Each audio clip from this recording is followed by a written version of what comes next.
കേട്ടെ, അച്ഛനും കൂടി കഴിഞ്ഞിട്ട് പോവാട്ടാ. ഡ്രസ്സ് മാറി ഷൂ ഇട്ട് കഴിഞ്ഞാൽ പിന്നെ രക്ഷയില്ല. അപ്പൊ തന്നെ നമുക്ക് ടാറ്റ പോകണം. അതാണ് എന്റെ മോന്റെ പോളിസി. ബാക്കിയുള്ള ആള് കീഞ്ഞോ ഇല്ലയോ അതൊന്നും നമുക്ക് പ്രശ്നം. അപ്പൊ ഈ അണിഞ്ഞൊരുങ്ങി സുന്ദരക്കുട്ടനായി നമ്മൾ എങ്ങോട്ടൊക്കെ പോണെന്ന് വെച്ച് കഴിഞ്ഞാൽ ഒരു കറക്കം. സൺഡേ ഒക്കെ അല്ലേ, ഒന്ന് കറങ്ങിയിട്ട് വരാന്ന് വിചാരിച്ചു. അപ്പൊ ആദ്യത്തെ ഓപ്ഷൻ മാളായിക്കോട്ടെ എന്ന് വിചാരിച്ചു. തലയിൽ ആ കിരീടം അയച്ച് ലോക്ക് ചെയ്ത് വരണ ധാ കാണുന്ന കഥാനായകനെ കാത്തിരിപ്പാണ് ഈ അമ്മയും. ആ കഥാനായകൻ വന്നാലേ ഈ കഥ മുന്നോട്ട് പോകത്തുള്ളൂന്നേ. ഇങ്ങ് വന്നതല്ലേ ഉള്ളൂ. ഒന്ന് കാറ്റൊക്കെ കൊണ്ട് ഒന്ന് സമാധാനായിട്ട് റെസ്റ്റ് ഒക്കെ എടുത്ത് മെല്ലെ തുടങ്ങാന്ന് വിചാരിച്ചു. പക്ഷെ നടക്കില്ല. നമ്മുടെ പുള്ളിക്ക് പിന്നെ റെസ്റ്റ് എടുക്കലും ചുമ്മാതിരിക്കലൊന്നും പറഞ്ഞിട്ടില്ലല്ലോ. ദാ തൂങ്ങിക്കിടക്കണതെന്താ കാണുന്നുണ്ടാ നിങ്ങള്? അവിടെ അങ്ങനെ നോക്കി എന്നിട്ട് വലിയ കാര്യമുണ്ടെന്നൊന്നും തോന്നിയില്ല. എന്നാ പിന്നെ ഇവിടെ എന്നിട്ട് കാലി കടിച്ചിട്ട് എന്താ കാര്യം? എന്നാ പിന്നെ ഉള്ളിലേക്ക് അങ്ങ് നോക്കിയിട്ട് വരാം. ഉള്ളിൽ കയറി കഴിഞ്ഞാൽ പിന്നെ കാണാനും വാങ്ങാനും തിന്നാനും ആസ്വദിക്കാനും മാത്രമേ ഉണ്ടാവത്തുള്ളൂ. നമ്മൾ ഈ ലാസ്റ്റ് പറഞ്ഞ കാറ്റഗറി കേട്ടാ, ആസ്വദിക്കൽ. അതാണ് മെയിൻ. ഇഷ്ടപ്പെട്ട ഷോപ്പിലൊക്കെ പോവാ, വേണ്ട കോസ്മെറ്റിക്സോ ഡ്രസ്സോ നോക്കുക, കണ്ണാടിയിൽ നോക്കുക, ഫോട്ടോ എടുക്കുക, പ്രൈസ് ചോദിക്കുക, ഇതുപോലെ വേണ്ടാത്തൊക്കെ എടുത്തിട്ട് ഇങ്ങ് വരിക. എപ്പം ആള് പോലെ മുടങ്ങാതെ വിസിറ്റ് ചെയ്യുന്ന സ്ഥലമാണ് ഈ കാണുന്നത് ഡിക്കാത്ലോൺ. ഇത് കേൾക്കും നിങ്ങൾ വിചാരിക്കും എന്തെങ്കിലുമൊക്കെ പ്രത്യേകിച്ച് വാങ്ങാനായിരിക്കും. എന്നാൽ അങ്ങനെയല്ല, അത് തികച്ചും തെറ്റിദ്ധാരണ മാത്രം. ചുമ്മാ ഒരു രസം. ഓരോരുത്തർക്കും ഓരോ ഹോബിയാണ്. നമ്മുടെ ഹോബിയായിരുന്നു ഇത്. ഇപ്പൊ പിന്നെ മിഹാറൂട്ടിനും കൂടി വന്നോണ്ട് അത് എല്ലാവർക്കും ഒരു രസമായി.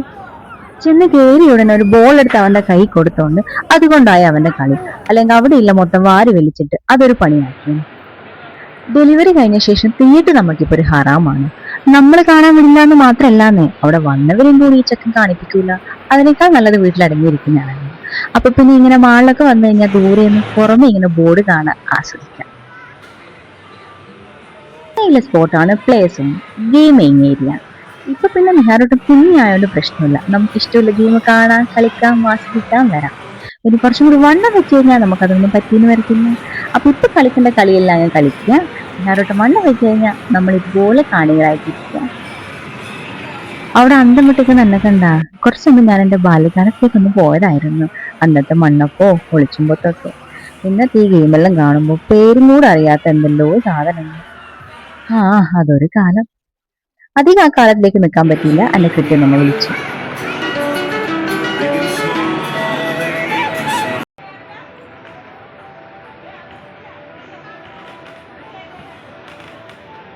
ഇത് മിഹാറൂട്ടിന്റെ ഏരിയ ആണ്, ഷോപ്പിംഗ് ഏരിയ. അവരെ വേണ്ടതെല്ലാം ഇവിടെ ഉണ്ടാവും.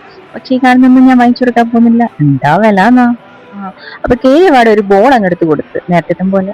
അപ്പൊ പിന്നെ അതുകൊണ്ട് അങ്ങ് കളിച്ചോളും. ബാക്കിയുള്ളതിലൊന്നും അവന്റെ കണ്ണു പോകത്തില്ല എന്ന് ഞാൻ കരുതി. പക്ഷെ അങ്ങനെയല്ല, അവൻ കണ്ടുപിടിച്ചെന്നെ. ബാക്കിയുള്ള എല്ലാത്തിലും വേണ്ടതും വേണ്ടാത്ത എല്ലാം അവന്റെ കണ്ണു പോയിട്ടുണ്ട്.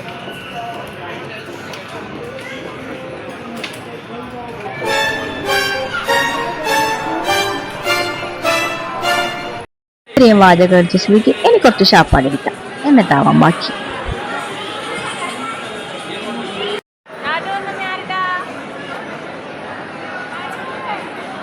തിന്നാൻ വന്നാ തിന്നാൻ, അതിനിടയ്ക്ക് ടാറ്റ പറയിച്ചിരിക്കി. അതൊന്നും നമ്മളെ മോനെ ശരിയാവത്തില്ല. വിശന്നാൽ ആള് കുറച്ച് ടെമ്പറാണ്. ഇനി കുറച്ചു നേരത്തേക്ക് നമ്മൾ മിണ്ടൂല കേട്ടാ.